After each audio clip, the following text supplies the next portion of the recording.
पाद में तयो श्रित्वा प्रणमामि मुहुर्मुहुः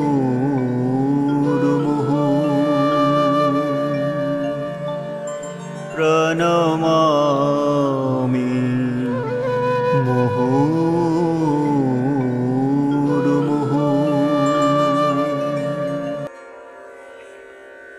The Gospel of the Holy Mother, Sri Sarada Devi. Reminiscences and conversations recorded by Swami Arupananda. Place Jairam Bati. 14 July 1913. Mukund and I were seated in the porch of the mother's house for our midday meal. The mother was seated in the porch of the adjoining house. Nalini arrived dressed in wet cloths. She had taken her bath because it seemed a crow had urinated on her. Mother, I am an old woman now, but I have never heard of crows urinating. Nalini, your mind is impure. Can the mind lose its purity without great sins? The sister of Krishna Bose had such mania for cleanliness. While bathing in the Ganges, she would ask people whether the top of her head was under the water. That is an obsession. As a result, the mind never feels pure. An impure mind does not easily become pure. The more you emphasize your obsession, the more obsessed you become. It is true for all things. Disciple, I have seen Swami Shivananda fondle dogs and then go to the shrine room to worship the master. Perhaps someone would pour a little water in his hand and he would sprinkle a few drops over his face. At that time, Ganga water was used for everything. Mother, it is quite different with them. How pure is their mind? It is the mind of the saint.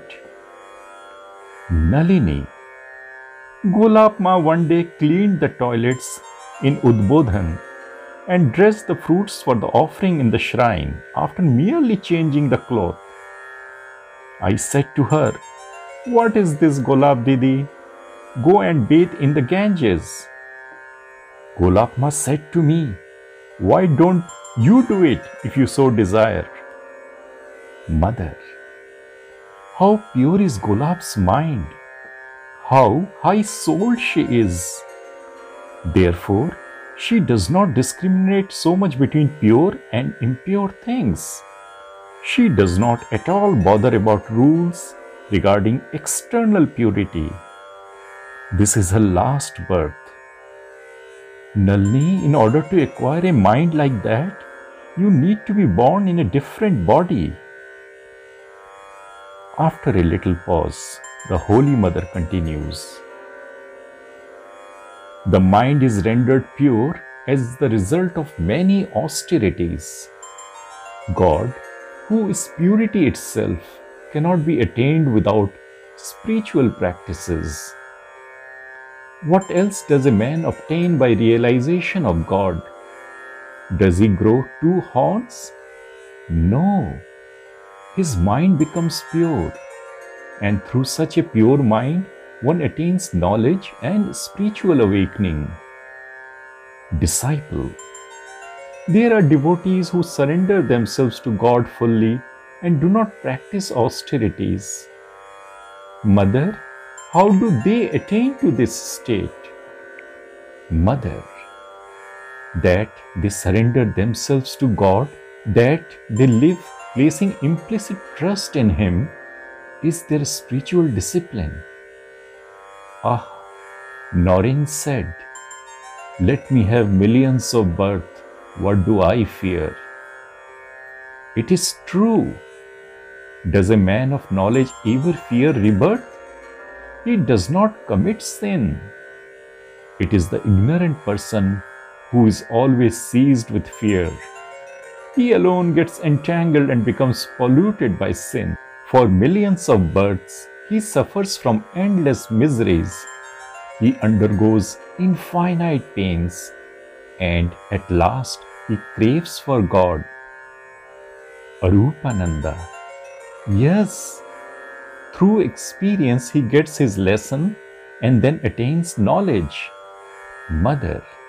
Yes, very true, my child. Place. Jairambati, 18th September 1913. In the course of a letter to a devotee, the mother wrote, "There is no happiness whatever in human birth. The world is filled with misery. Happiness here is only a name.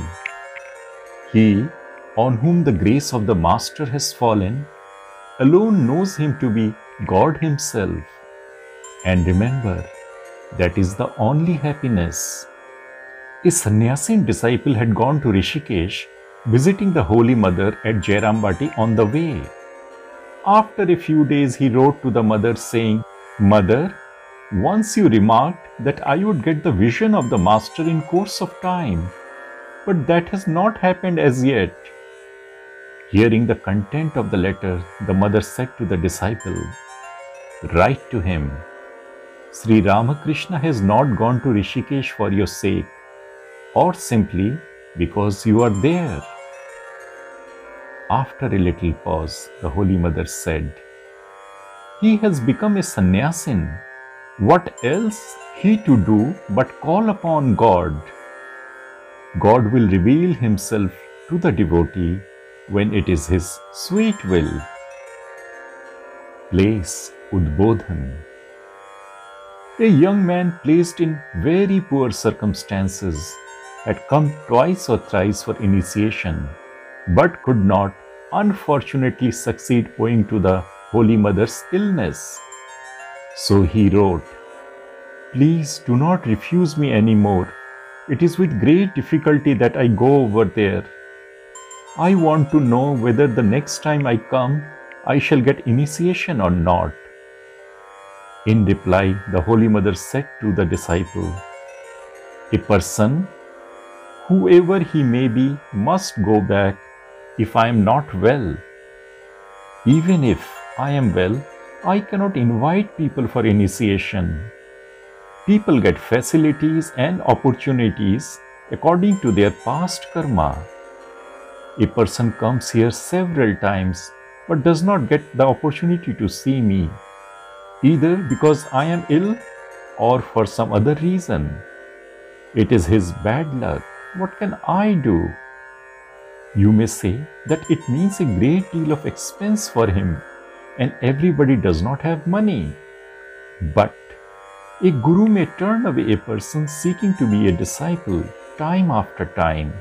He who is really eager for the blessing of the guru, however, will come to him even by begging. The truth is this: he who is really anxious to cross the ocean of the world will somehow break his bonds. No one can entangle him. Financial difficulties, awaiting a reply, the fear of going back with unfulfilled desires, these are mere excuses. A woman wrote to the mother, "Mother, I am young in years. My father-in-law and mother-in-law do not allow me to go to you. How can I go against their will? But it is my desire to receive your blessing." The mother asked the disciple to write to her, "Child, you don't need to come here. Call on the Lord who pervades the entire universe. He will shower His blessings upon you."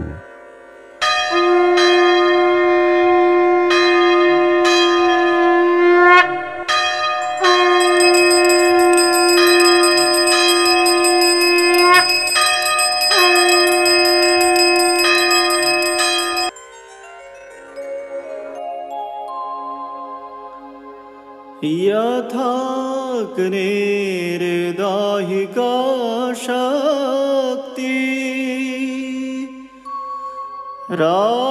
रामकृष्णे स्थिता हिया